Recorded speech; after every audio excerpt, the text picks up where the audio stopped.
வருஷம் தொடர்ந்து ஒருவருக்காக ஒருவர் ஜெபம் பண்ணிகிட்டே வாங்க. இந்த நாட்களில் பொதுவாக கஷ்ட காலத்தில் கர்த்தரை தேடுவாங்க இஸ்ரவேல் ஜனங்க. நல்ல சுமூகமான ஒரு சூழ்நிலை வந்தோடனே கர்த்தரை விட்டு பின்வாங்கி பாகாலை சேவிக்க போயிடுவாங்கன்னு பைபிளில் பல இடங்களில் வாசிக்கிறோம். கர்த்தரை அறியாத வேறு ஒரு சந்ததி வரும்போது அவங்க ஆண்டவரை பற்றியே அறிவில்லாமல் போயிடுவாங்க. எனக்கு அன்பான தேவனுடைய பிள்ளைகளை, நான் சத்தியத்துக்குள்ளே போகிறதுனால உங்களை நான் ப்ரிப்பேர் பண்ணுறேன். அதாவது 2 நாளாகமத்தின் புத்தகத்தில் நீங்கள் வாசிக்கணும். ஆசாவின் காலத்தில் 15ஆம் அதிகாரம் 2 Chronicle chapter 15 verse 3, 15ஆம் அதிகாரம் 3ஆம் வசனம். இஸ்ரவேலிலே அநேக நாளாய் மெய்யான தேவனும் இல்லை, அநேக நாட்களாய் மெய்யான தேவனும் இல்லை, உபதேசிக்கிற ஆசாரியனும் இல்லை, வேதமும் இல்லை. பாருங்க, எதெல்லாம் இல்லைன்னு இருக்கு பாருங்க. மெய்யான தேவன் இல்லை, அநேக நாட்களாய், த லாங் சீசன். இஸ்ரேலில் போட்டு அந்த இஸ்ரேல் நாட்டில் அதாவது நீண்ட காலமாக கர்த்தரை இல்லையாம். 1. 2வது, கர்த்தரை பற்றி உபதேசிக்கிற ஒரு நல்ல ஒரு ஆசாரிய ப்ரீச்சர் அங்கே இல்லை. 3வது என்னென்னா வேதமே இல்லை, சட்டத்திட்டங்கள் கிடையாது. பாருங்கள், என்னென்னா இல்லைன்னு வாசிங்க. நம்ம சாப்பாடு இல்லை, ட்ரெஸ் இல்லை, இது இல்லைன்னு சொல்லிட்டு கிடக்கிறோம். ஆனால் அங்கே பாருங்கள், கர்த்தருடைய பிள்ளைகளை, அநேக நாட்களாக ஆண்டவரே இல்லையா ஊரில். 2வது, உபதேசிக்கிற ஆசாரியன் இல்லை, பாஸ்டர்ஸ் இல்லை, டீச்சர்ஸ் இல்லை. 3வது, வேதமே இல்லை. அப்போ எப்படி இருக்கும்? அப்படிப்பட்ட காலங்களில் கர்த்தருடைய பிள்ளைகளை கர்த்தர் ஆசாவோடு பேசி ஆண்டவருடைய ராஜ்யத்தை ஆசா கெட்டுகிறார். அது ஒரு காலம். ஆனால் அடுத்தடுத்து நீங்கள் 16ஆம் அதிகாரத்திலிருந்து பார்க்கும்போது ஆசாவின் பின்மாற்றம் ஆரம்பிக்குது. நல்ல 35 வருஷம் சந்தோஷமாக வாழ்ந்துட்டார். ஏன்னா வேதத்தை நம்பி, கர்த்தரை நம்பி, உபதேசத்தை நம்பி இருந்தால் அவன் செழிப்பான். மறுபடியும் சொல்கிறேன், கர்த்தரை நம்பி, அவருடைய உபதேசத்தை நம்பி ஒருத்தன் இருந்தான்னா, வேதத்தை நம்பி இருந்தான்னா அவனால் அவன் கூட இருக்கவங்களாம் செழிப்பாகிக்கிட்டே போவாங்க. அப்போ ஆசா 35 வருஷம் நல்ல பிரமாதமாக வாழ்ந்துட்டார். ஆனால் 36வது வருஷத்தில் தான் கிறுக்கு பிடிக்குது. எப்போன்னா அவன் நல்லா இருக்கிற காலத்தில், சுமூகமான சூழ்நிலை இருக்கும்போது. அதனால் விசுவாசிகள், இந்த நாட்களில் தேவ ஊழியர்கள் நம்ம ரொம்ப ஜாக்கிரதையாக இருக்கணும். ஆமென். கடைசி காலத்தில் பிசாசு அதாவது கடைசி கால ஆண்டவருடைய வருகையின் அடையாளங்களில் ஒன்று, தெரிந்து கொள்ளப்பட்டவர்கள் வஞ்சிக்கப்படுவார்கள். ஆண்டவர் அறியாதவன் வஞ்சிக்கப்படுவான் பைபிள் சொல்லலை, புரியுதா? ஆண்டவர் அறிந்த பாஸ்டர்ஸு, ஆண்டவரை அறிந்து பிரசங்கிக்கிற என்ன மாதிரி பிரசங்கியார்கள் தான் அப்புறம் ஆண்டவர் அறிந்த நல்ல நீண்டகால அனுபவம் வாய்ந்த விசுவாசிகள் வஞ்சிக்கப்பட்டு சும்மா பாட்டுக்காரன் பின்னால் சுற்றிட்டு வருவாங்க. பிசாசை வைத்து உபதேசம் பண்ணுகிற, பிசாசை வைத்து அற்புதங்களை அடையாளங்கள் பண்ணுகிற ஆட்கள் பின்னால் சுற்றிட்டு வருவாங்க. ஆனால் கர்த்தருடைய அதுலேயும் ஒரு நல்ல தரமான ஒரு குவாலிட்டியான விசுவாச குடும்பங்கள் இருக்குது, தரமான ப்ரீச்சர்ஸ் இருக்கிறாங்க, ஸ்ட்ரெயிட் ஃபார்வர்ட் பாஸ்டர்ஸ் இருக்கிறாங்க. ஆண்டவருக்கு மகிமை உண்டாகட்டும். அப்போ இந்த நாட்களில் நான் உங்களுக்கு ஒரு எச்சரிப்பின் சத்தமாக மட்டுமல்ல, கர்த்தருடைய ஊழியனாக இருந்து உங்கள் மூத்த சகோதரனாக இருந்து, சரியா, கர்த்தருக்கு ஸ்தோத்திரம், நான் உங்களுக்கு இந்த ஆலோசனை கொடுப்பது இது காலத்தின் கட்டாயம். ஆண்டவருக்கு மகிமை உண்டாகட்டும். அப்போது இந்த நாட்களில் நீங்கள் படிக்க வேண்டிய ஒரு பாடம் அது என்னன்னா, The book of Isaiah chapter 26 verse 3. ஏசாயா தீர்க்கதரிசியின் புத்தகம் 26ஆம் அதிகாரம் 3ஆம் வசனத்தை படிப்போம். 3ஆம் வசனத்தை படிப்போம். உம்மை உறுதியாய் பற்றி கொண்ட மனதை உடையவன், உம்மையே நம்பியிருக்கிறபடியால் நீர் அவனை பூரண சமாதானத்துடன் காத்துக்கொள்வீர். உம்மை உறுதியாய் பற்றி கொண்ட மனது உடையவன். ஆமாம், உறுதியான மனது. கர்த்தருக்கு ஸ்தோத்திரம். உறுதியான மனது ஒருவனுக்கு இருந்தால் மனதை உடையவன் கர்த்தரை நம்பி இருக்கிறபடியால் அவனை எப்போதும் பூரண சமாதானத்தோடு காத்துக்கொள்வீர். இன்றைக்கு தலைப்பு பூரண சமாதானம். பூரண சமாதானம், அந்த பெர்ஃபெக்ட் பீஸ் தான் இன்றைக்கி நமக்கு தேவை. அந்த பூரண சமாதானம் மட்டும் உங்களுக்கும் எனக்கும் இருந்துச்சுன்னு வைங்களேன், அது 1008 பிரச்சனையாக இருந்தாலும் நம்மால் சந்திக்க முடியும். 1008 பலவீனம் இருந்தாலும் அதை நம்மால் மேற்கொள்ள முடியும். அதனால தான் பூரண சமாதானம். எப்போவுமே நம்ம ஆட்கள் ஆசீர்வாதத்தை தாங்க, ஆசீர்வாதத்தை தாங்கன்னு நம்ம கேட்டுருக்குறோம். ஆசீர்வாதத்தை ஆழத்தை பாருங்கள். ஒருவனுக்கு சமாதானம் மட்டும் இருந்துச்சுன்னா படுத்தா அடுத்த நேரம் அவனுக்கு வந்து ஸ்லீப்பிங் டோஸோ அல்லது இந்த லைட்டில் ஆஃப் பண்ணணுமோ அதெல்லாம் அவனுக்கு தேவைப்படாது. படுத்தானா அடுத்த நிமிஷம் தூங்கிடுவாங்க. காரணம் என்னென்னா மைண்டில் ரெஸ்ட் இருக்குது. மைண்டில் ரெஸ்ட்டு. சில பேருக்கு பாடி தான் கட்டிலையோ தரையில கிடக்கும். ஆனால் அவங்க தூங்கியிருப்பாங்க. ஆனால் காலையில் கேட்டால் நான் என்னத்தை தூங்கினேன், தூங்கவே இல்லை. நீங்கள்லாம் தூங்குனீங்க, நான் தூங்கலை. ஏன் நான் வந்து பார்க்கும்போது நல்லா குரட்டை விட்டு தூங்கிட்டு தானே இருந்தீங்க அப்படின்னு ஒய்ஃபோ பிள்ளைகளோ சொல்லுவாங்க, அல்லது கணவனை சொல்லுவாங்க. ஆனால் அவங்க சொல்லுவாங்க நான் தூங்கவே இல்லை. யார் சொன்னது உண்மைன்னா அவர் சொல்கிறதான் உண்மை. அந்த தூங்கலைன்னு சொல்கிறவங்க சொல்கிறதான் உண்மை.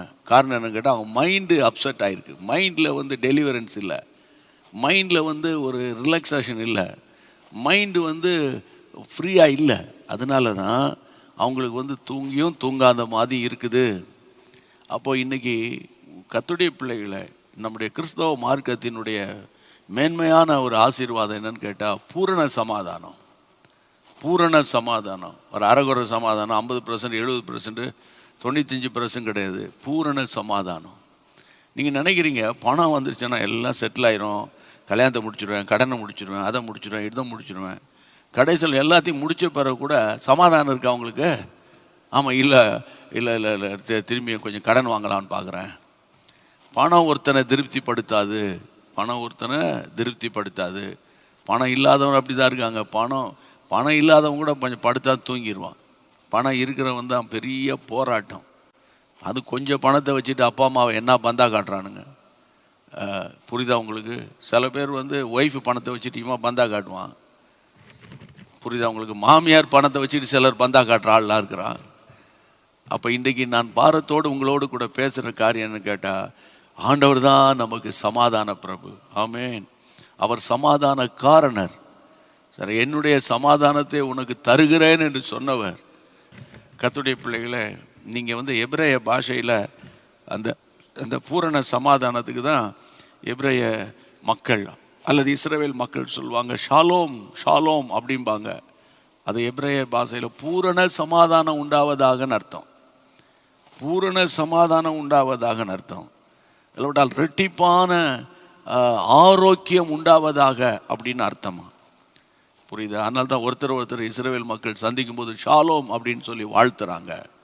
அப்போ இந்த நாட்களில் பிரியமானவர்களே, இந்த பூரணமான ஆசீர்வாதத்தை நீங்கள் அனுபவிப்பது தேவ சித்தம். பூரணமான பூரணமான சமாதானம். பைபிளில் படிக்கிறோம். பிலிப்பியர் 4ஆம் அதிகாரத்தில் 6 மற்றும் 7ஆம் வசனங்களை படிக்கலாம். பிலிப்பியர் 4ஆம் அதிகாரம், நீங்கள் ஒன்றுக்கும் கவலைப்படாமல் எல்லாவற்றையும் குறித்து உங்கள் விண்ணப்பங்களை ஸ்தோத்திரத்துக்குரிய ஜெபத்தினாலும் வேண்டுதலினாலும் கர்த்தருக்கு அளவிடால் தேவனுக்கு தெரியப்படுத்துங்கள். அப்பொழுது எல்லா புத்திக்கு மேலான தேவ சமாதானம் உங்கள் இருதயங்களையும் அடுத்தது உங்கள் சிந்தைகளையும், இந்த சிந்தை மைண்டு கிறிஸ்து இயேசுக்குள்ளாக காத்துக்கொள்ளும். ஒரு மனுஷனுடைய ஒரு பூரண சமாதானம் அவனுடைய மைண்டில் வரணும்.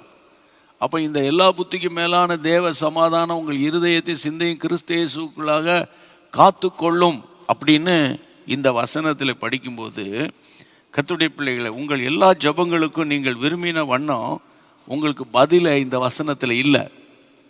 நீ விரும்பின வண்ணம் அந்த பைபிளில் படிக்கும்போது 6ஆம் வசனத்தை திரும்பி படிங்க. 6ஆம் வசனத்தில் நம்ம படிக்கிறோம்.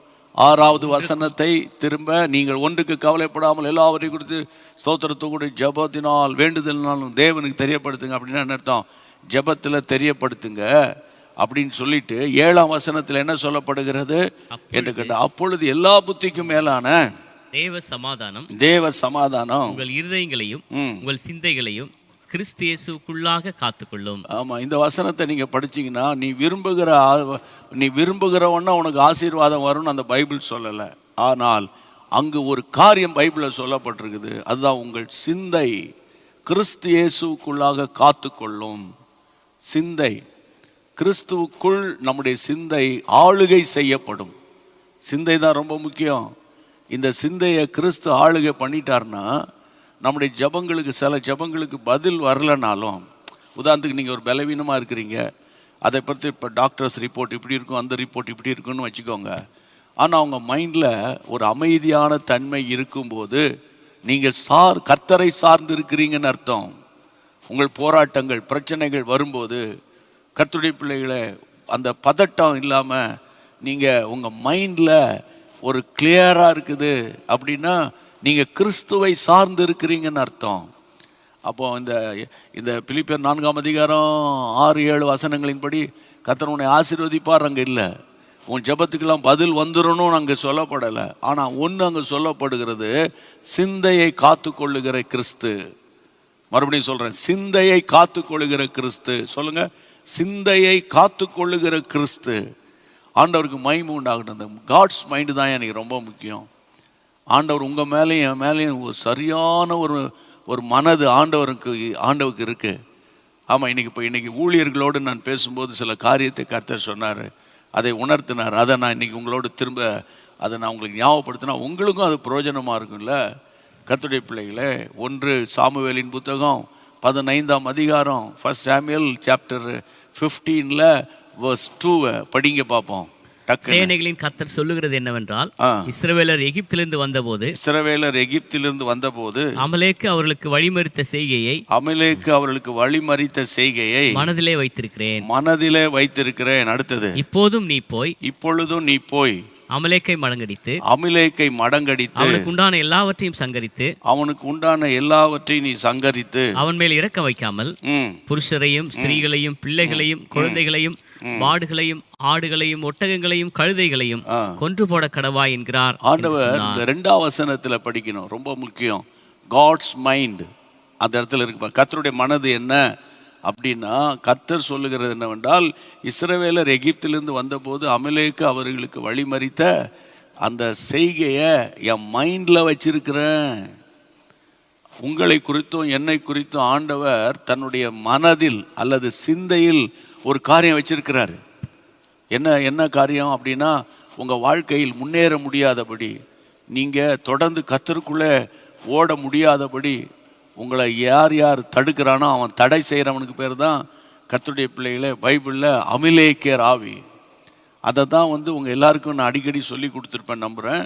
யாத்திராகமம் 17ஆம் அதிகாரத்தில் 8ஆம் வசனம், ஆமென், ரெவித்தீமிலே இஸ்ரவேலுக்கு விரோதமாய் அமிலேக்கியர் யுத்தம் பண்ண வந்தார்கள். யாத்திராகமம் 17ஆம் அதிகாரம் 8ஆம் வசனத்தில் அமிலேக்கர் இஸ்ரவேலி ஜனங்களை வழிமறிக்கிறார்கள். இதைத்தான் ஆண்டவர் அங்கே 1 சாமுவேல் 15ஆம் அதிகாரத்தில் குறிப்பிடுகிறார். நல்லா கவனிக்கணும், காட்ஸ் மைண்டை பற்றி பேசுகிறேன். இப்போ கர்த்தருடைய பிள்ளைகளை, கிறிஸ்துவின் சிந்தையை பற்றி பேசுகிறேன். பழைய ஏற்பாட்டில் பிதாவாகிய தேவனுடைய மைண்டை பற்றி உங்களுக்கு பேசுகிறேன்.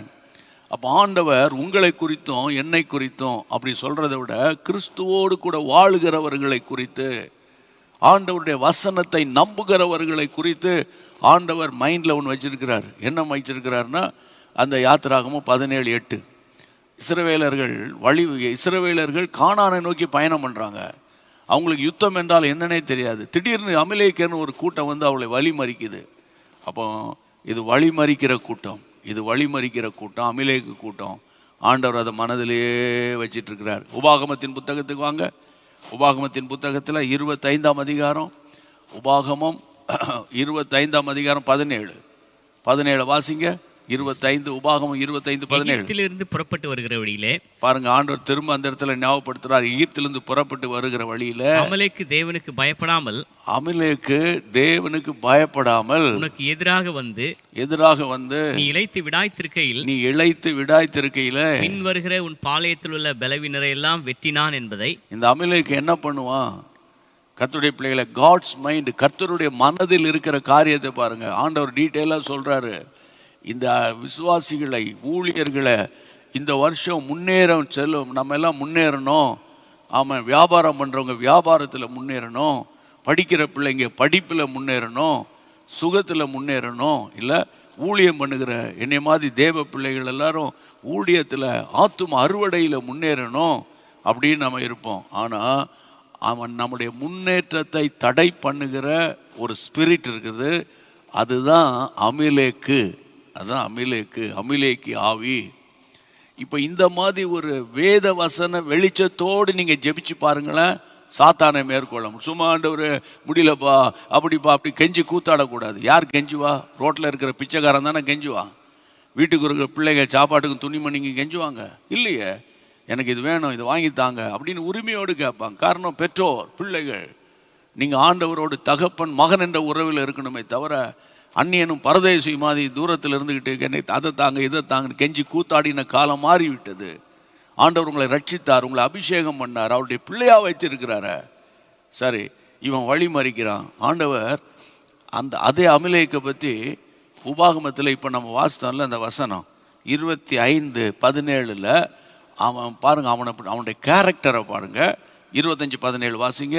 25:17 எகிப்திலிருந்து புறப்பட்டு வருகிற வழியிலே அதான் யாத்திராகமம் 17ஆம் அதிகாரம். அமலேக்கு தேவனுக்கு பயப்படாமல் அமலேக்கு தேவனுக்கு பயப்பட மாட்டான். இந்த இடத்துல ஒரு சின்ன பிரேக் போட்டு உங்களோட பேசுகிறேன்.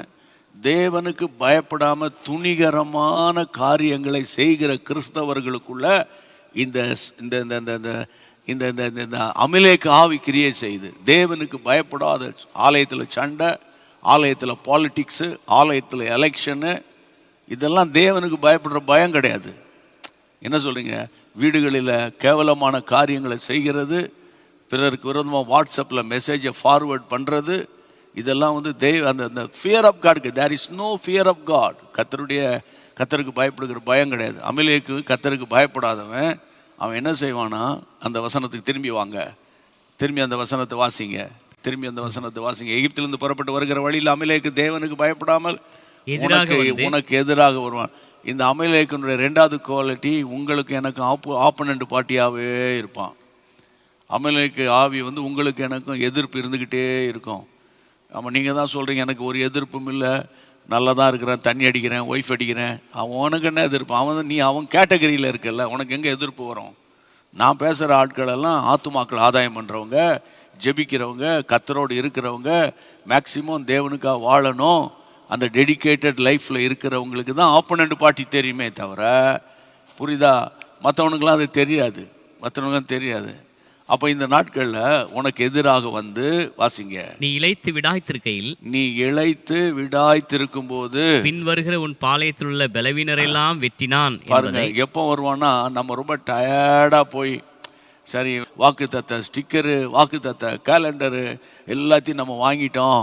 ராமா நல்லா இருந்துச்சு, ஸ்தோத்திரம், ஆமாம், பிரேஸ் காட், ஆமாம், ஹாப்பி நியூ இயர் அப்படின்னு சொல்லிட்டோம். ஆமாம், இப்போ கொஞ்சம் ரிலாக்ஸ்டாக இருக்கலான்னு நீங்கள் கொஞ்சம் ரிலாக்ஸ்டாக இருக்கும்போது, நீ இளைத்திருக்கையில் வாசிங்க திரும்ப, பின் வருகிற உன் பாளையத்தில் உள்ள பலவீனரை அவன் வெட்டுவான். எல்லார் மேலேயும் அவனால் கை வைக்க முடியாது.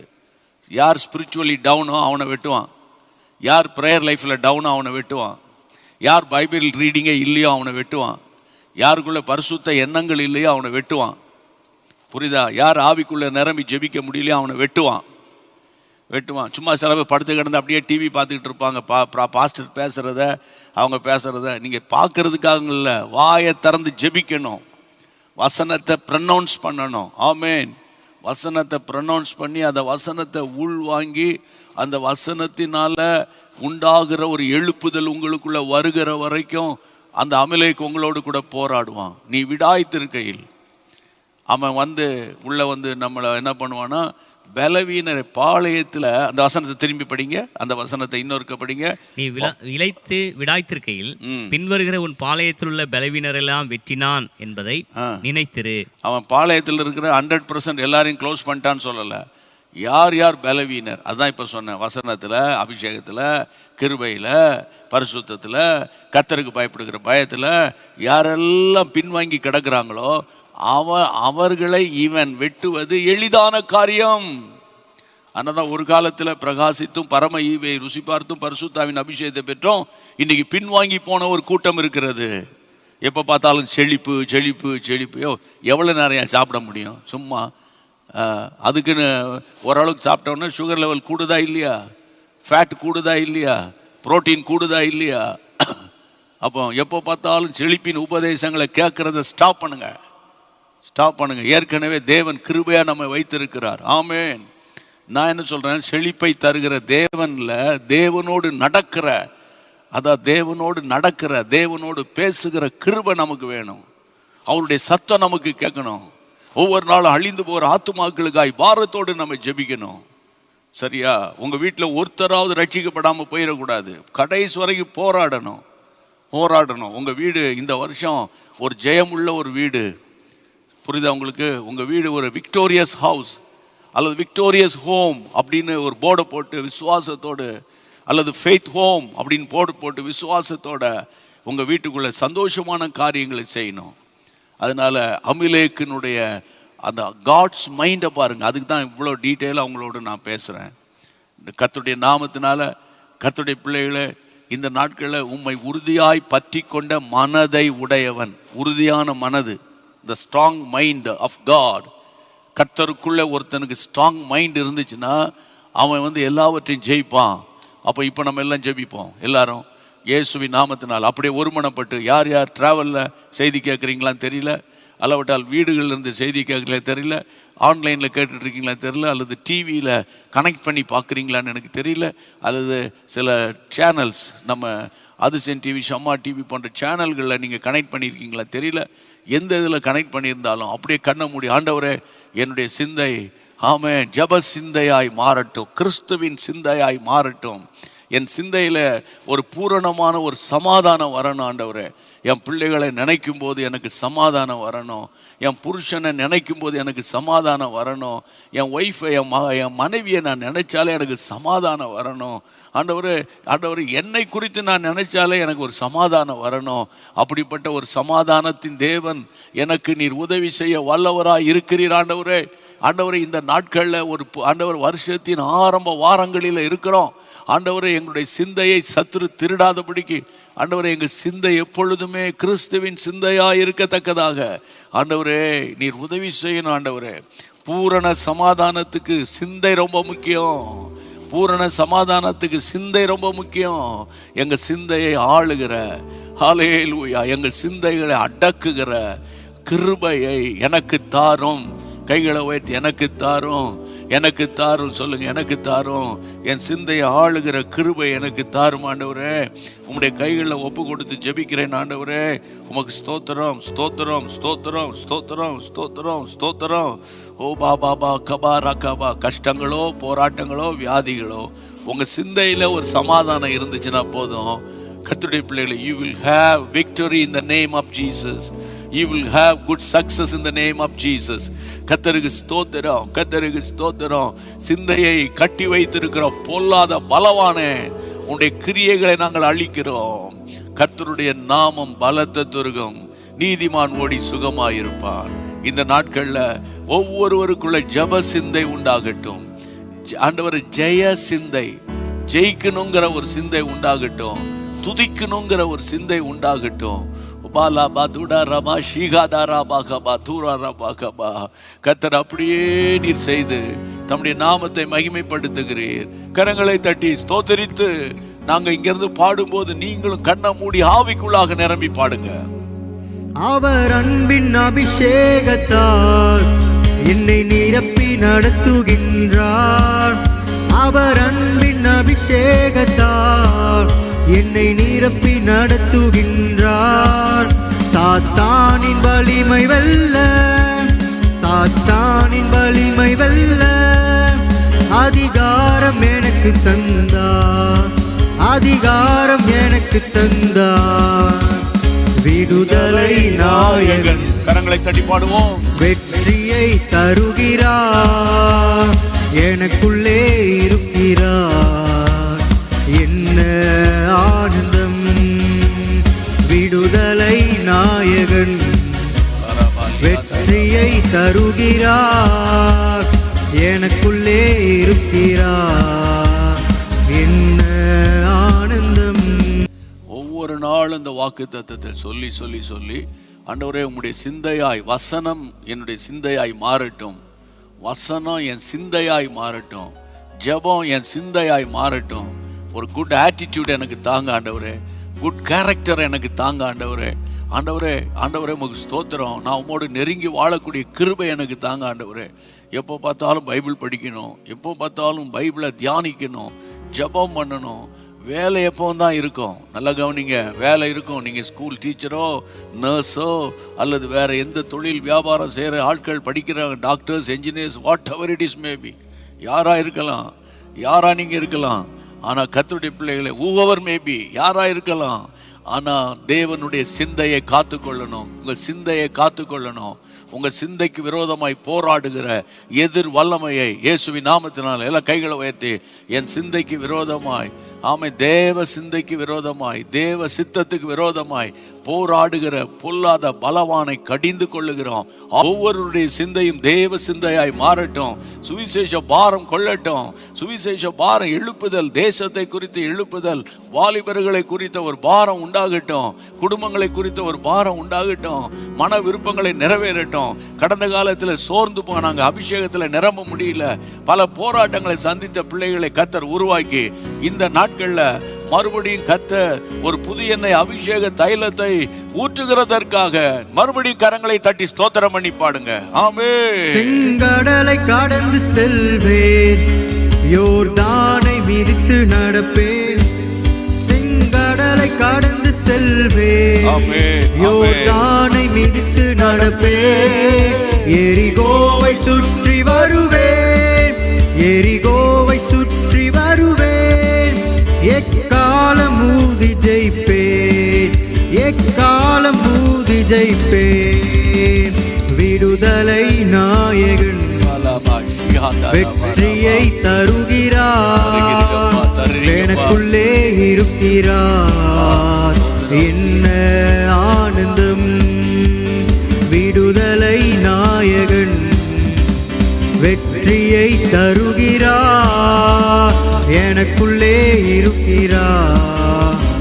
என்ன ஆனந்தம்! ஆமென். கர்த்தருக்கு ஸ்தோத்திரம். ஆண்டவருடைய நாமம் மகிமைப்படட்டும். அதாவது நீங்கள் ஒன்றுக்கும் கவலைப்படாமல் அப்படின்னு அந்த பிலிப்பியர் 4:6 ஆரம்பிக்குது, 7ஆம் வசனம். அப்பொழுது எல்லா புத்திக்கும் மேலான தேவ சமாதானம் உங்கள் இருதயத்தையும் சிந்தையும் கிறிஸ்து இயேசுக்குள்ளாக காத்தலும். அந்த வசனம் மறுபடியும் சொல்கிறேன், உங்கள் எல்லா ஜெபங்களுக்கும் பதில் வரும்னு அந்த வசனம் சொல்லலை. ஆனால் உங்கள் சிந்தையில் ஒரு பெரிய ஒரு பூரணமான ஒரு சமாதானம் வரும். ஆமேன். உங்கள் குடும்பத்தை எல்லாம் நினச்சி ஸ்தோத்திரம் பண்ணிவிட்டு, அதே போல் ஜேஎம்எம் ஃபேமிலி, ஆண்டவரே யூடியூப்பில் இருக்கிற ஃபேமிலி எல்லாருக்காக ஸ்தோத்திரம். அது மாதிரி சகோதரன் குடும்பத்துக்காக, media team, worship team, prayer team, ஊழியர்கள் எல்லாரையும் நினச்சி கர்த்தரை ஸ்தோத்திரம் பண்ணுங்கள். இது வரைக்கும் ஜேஎம்எம் இந்த ஜீசஸ் மீட்ஸ் யூடியூப் சேனலில் சப்ஸ்கிரைப் பண்ணாமல் இருந்தீங்கன்னா, ஜீசஸ் மீட்ஸ் மினிஸ்ட்ரிஸ் அப்படி யூடியூப் சேனல் ஓப்பன் பண்ணி அங்கே ஜீசஸ் மீட்ஸ் மினிஸ்ட்ரின்னு நீங்கள் டைப் பண்ணிங்கன்னா, பண்ணிட்டா வந்தோடனே அங்கே நீங்கள் சப்ஸ்கிரைப் என்ற இடத்துல நீங்கள் சப்ஸ்கிரைப் பண்ணிடுங்க. சரியா? நல்ல ஆண்டவரே, மட்டுமாய் நடத்தி வந்த நம்முடைய பாதைகளுக்காய் ஸ்தோத்திரம். இன்றைக்கும் கர்த்தர் தொடர்ந்து தம்முடைய நாமத்தை மகிமைப்படுத்தினீங்க, உமக்கு ஸ்தோத்திரம். தொடர்ந்து கிருபை தாங்கட்டும். இன்னைக்கு தொடர்ந்து நம்முடைய பிள்ளைகளை கர்த்தர் பலப்படுத்தி பாதுகாத்து கொள்ளும். யார் வீட்டிலையும் அசம்பாவிதங்களோ அல்லது அகால மரணங்களோ விபத்துகளோ ஏற்படக்கூடாது என்று நான் ஜெபிக்கிறேன். கிருபைக்கு ஒப்பு கொடுக்கிறேன். கர்த்தருடைய நாமம் மகிமைப்படட்டும். இயேசுவின் நாமத்தில் பிதாவே, ஆமென். என் ஆத்துமாவே கர்த்தரை ஸ்தோத்திரி, என் முழுவதுமே பரிசுத்த நாமத்தை ஸ்தோத்திரி.